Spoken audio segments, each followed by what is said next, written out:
बोलायला भरपूर आहे. वडीलधाऱ्याचा मान ठेवणं माझं काम आहे. मी मान ठेवतोय. याचा अर्थ असा नाही की मी बी राजा हरिश्चंद्र आहे. पातळी तुम्ही सगळ्यांनी सोडली तर मी माझी लेवल सोडेल आणि मी तांडव चालू केलं तर ते कोणाला सोसणार नाही. मग त्यानं कशावर उभं राहायचं? हा का तर तू धनुसाहेबाबरोबर फिरतो. अरे धनुसाहेब काय मग तिकडं MIMचं काम करतोय वय? सांगणाऱ्याला लाज वाटायला पाहिजे आपण काय सांगतोय. म्हणजे सगळ्यात नेत्याचं काम त्या धतराष्ट्रासारखं झालंय सर. आणि सगळ्यापाशी एक एक संजय झालाय. त्यानं सांगल तीच खरं. मग एक तर संजय बदलावं लागल ना तर धतराष्ट्र बदलावं लागल. काय बदलायचं का दोघं बी? ह्याचा विचार आपल्याला करावा लागेल ना. अध्यात्म मला बी चांगलं जमतं. अध्यात्म मी पण करतो. अध्यात्माचे दाखले जर तुम्ही द्यायला लागलात तर आधी आचरणात आणा मग दाखले द्या. कारण बोलायला भरपूर आहे. वडीलधाऱ्याचा मान ठेवणं माझं काम आहे. मी मान ठेवतोय. याचा अर्थ असा नाही की मी बी राजा हरिश्चंद्र आहे.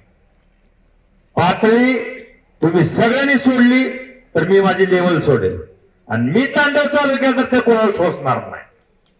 कारण शांततेत आहे. मला सांगितलं बापू ह्या गोष्टीचे साक्षीदार हे दोघ आहेत. कारण नगरपालिकेला शांत राहिलो तर तुम्ही बघितलंय सगळे नगराध्यक्ष 2-2 हजार आलेत. मी एकालाही एका शब्दानं बोललो नाही. शांत राहिलो. 200 आलेत. आपले नगराध्यक्ष फक्त किती 250 मतांना आले. तिकडे 5 आपला 6वा नगराध्यक्ष बहुमत आहे. इथं मला वाटतं 8 आणि 9 नगराध्यक्ष. शिवसेना फक्त बोललो नाही तर एवढं फोफवलंय. कार्यकर्त्याचं इलेक्शन आहे. कार्यकर्ता म्हणून वाढतोय. कार्यकर्ता म्हणून लढतोय. कार्यकर्त्यासाठी लढतोय म्हणून शांत आहे. एवढं ना काय होणार नाही. पुलाखालला भरपूर पाणी अजून वाढणार आहे. पण त्यावेळेस ना हा कार्यकर्ता माफ करेल ना हा धनंजय सावंत गप्प बसेल.